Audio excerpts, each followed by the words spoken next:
ইচ্ছা করে যদি কোনো পুরুষকে হত্যা করে, কোনো গোলামকে হত্যা করে, কোন নারীকে হত্যা করে, হত্যাকারীদের একমাত্র শাস্তি হচ্ছে মৃত্যুদণ্ড, জরিমানা দিয়া দায় সারার কোনো সুযোগ নাই।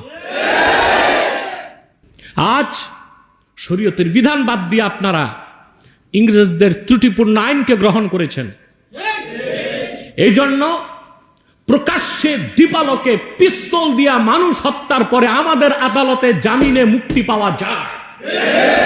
হত্যাকারী বুক ফুলিয়ে হাঁটে। এটা হচ্ছে ইংরেজদের ত্রুটিপূর্ণ আইনের সবচেয়ে অন্ধকার দিক।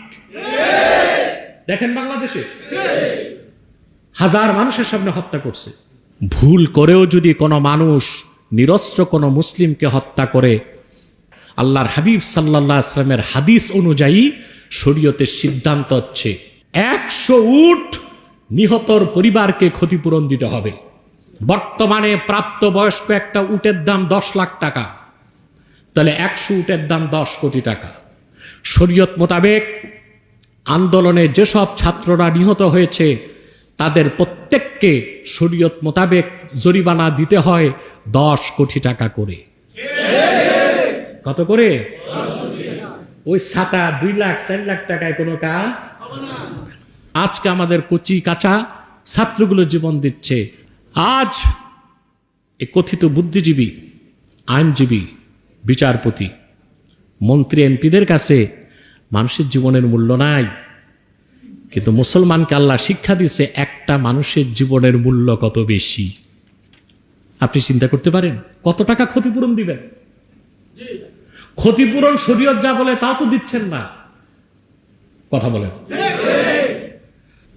যদি কোনো মানুষকে অন্যায়ভাবে হত্যা করে, সে যেই হোক,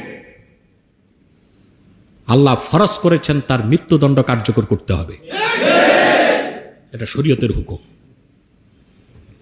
আল্লাহ পাক সূরাতুল বাকারাতে ইরশাদ করেছেন 178 নম্বর আয়াতে, ইয়া আইয়ুহাল্লাযীনা আমানু কুতিবা আলাইকুমুল কিসাসু ফিল কতলা। হে মুমিনগণ, তোমাদের উপর কিসাসকে ফরজ করা হয়েছে নিহতদের ক্ষেত্রে। আল হুরর বিল হুরর ওয়াল আবদু বিল আবদে ওয়াল উনসা বিল উনসা। ইচ্ছা করে যদি কোনো পুরুষকে হত্যা করে, কোনো গোলামকে হত্যা করে, কোন নারীকে হত্যা করে, হত্যাকারীদের একমাত্র শাস্তি হচ্ছে মৃত্যুদণ্ড, জরিমানা দিয়া দায় সারার কোনো সুযোগ নাই। ইসলাম মানুষের জীবনের এতটা নিরাপত্তা দিয়েছে। আজ শরীয়তের বিধান বাদ দিয়ে আপনারা ইংরেজদের ত্রুটিপূর্ণ আইনকে গ্রহণ করেছেন। এই জন্য প্রকাশ্যে দীপালোকে পিস্তল দিয়া মানুষ হত্যার পরে আমাদের আদালতে জামিনে মুক্তি পাওয়া যায়। হত্যাকারী বুক ফুলিয়ে হাঁটে। এটা হচ্ছে ইংরেজদের ত্রুটিপূর্ণ আইনের সবচেয়ে অন্ধকার দিক। দেখেন বাংলাদেশে হাজার মানুষের সামনে হত্যা করছে, তার বিচার চলে, বিচার 34 বছর লাগবে রায় হইতে। তো বয়স হয়েছে 50 আর 34 84, ওটা এমনি মরার টাইম হয়ে গেছিল, ঠিক কিনা? কিন্তু তাকে আপনি জামিনে মুক্তি দিলেন, সে বুক ফুলায় হাঁটে। এতে হত্যা করার প্রবণতা বাড়ে না কমে? যদি হত্যাকারী শাস্তি হতো মৃত্যুদণ্ড, কিসাস, ভয়তে আরেকজন কি হত্যা করার জন্য হাতে অস্ত্র নিত?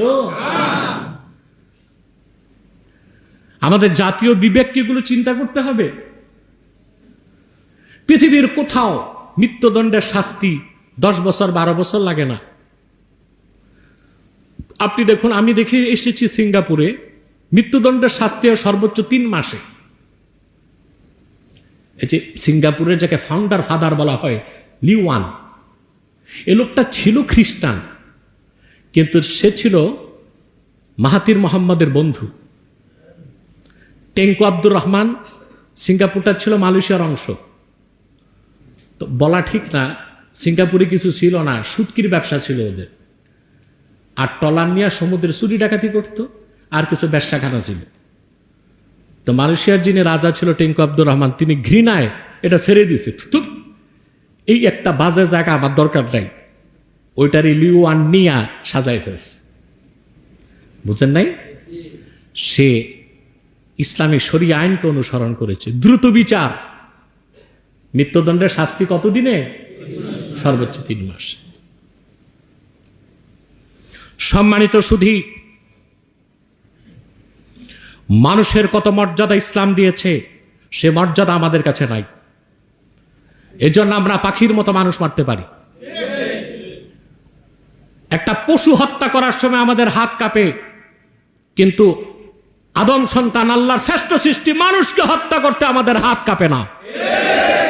আমরা এতটা অমানবিক, মনুষ্যত্বের কাতার থেকে আমরা পশুত্বে চলে গেছি। আমরা কতটা অমানবিক, কতটা হিংস্র, যে আমার দেশের শিশু এখন নিরাপদ নয়। বাড়ির ছাদে বাবার কোলে ছোট্ট শিশুটি বুলেট বিদ্ধ হয়। এই পৃথিবীর ইতিহাসে এটা মনে হয় প্রথম। মায়ের কোলে ফুলের মতো পবিত্র ছোট্ট বাচ্চাটি বুলেট বিদ্ধ হয়, পৃথিবীতে এটা বিরল। এসব হচ্ছে ফাসাদ। এসব কি? মানুষ হত্যা শাস্তির কথা বলতে যে আল্লাহ তাআলা বলেন, মান ক্বাতালা নাফসান বিগাইরি নাফসিন আও ফাসাদিন ফিল আরদি ফাকান্নামা ক্বাতালান নাস জামিআ ওয়া মান আহইয়াহা ফাকান্নামা আহইয়ান নাস জামিআ। যে ব্যক্তি কোনো মানুষকে হত্যা করলো অন্যায়ভাবে, কেসাস হিসেবে নয়, যুদ্ধের ময়দানে নয়, নিরীহ নিরস্ত্র মানুষকে হত্যা করলো, ভালো করে বুঝেন, সে যেন সমগ্র পৃথিবীর মানুষকে হত্যার অপরাধ করলো। আর যে ব্যক্তি নিরীহ নিরস্ত্র একজন মানুষকে বাঁচাই দিল, সে যেন সমগ্র পৃথিবীর মানুষকে বাঁচাবার পুণ্যময় কাজ করল। আপনি মানুষ মারবেন এত সহজ? যদি কোনো মানুষ কোনো মানুষকে ভুলে মারে,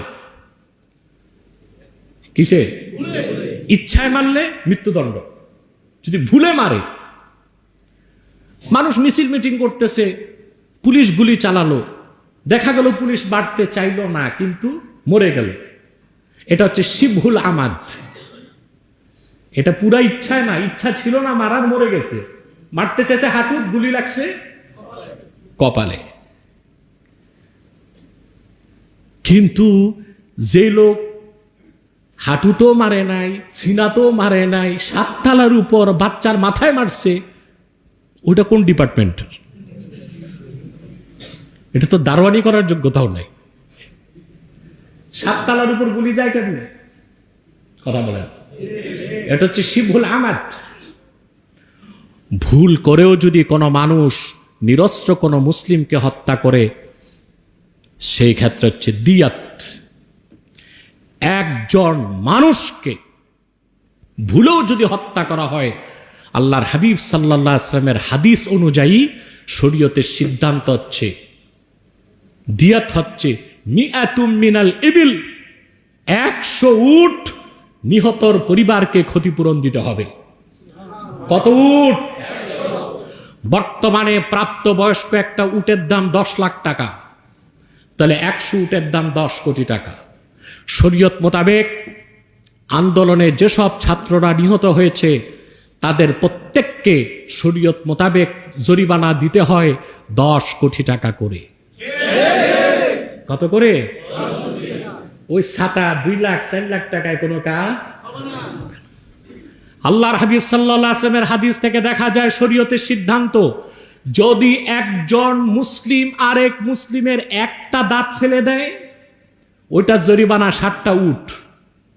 60টা উট মানে 70 লাখ টাকা কমসে কম। কত? এই আন্দোলনে যে কত রিকশাওয়ালা, কত নিরীহ মানুষ, পথিক চোখ হারিয়েছে, হাত হারিয়েছে, দাঁত হারাইছে, তো একটা দাঁতের জরিমানা যদি হয় বর্তমান বাজার দরে কমসে কম কত? 70 লাখ। যাদের চোখ গেছে, কান গেছে, তারা প্রত্যেকেই হিসাব করে করে তাদের জরিমানা দিতে হবে। আর যারা নিহত হয়েছে, শরীয়ত মোতাবেক তাদের জরিমানা আসে, তাদের পরিবার পাবে এক একজনের পরিবার পাবে 10 কোটি টাকা করে। আমি জানি না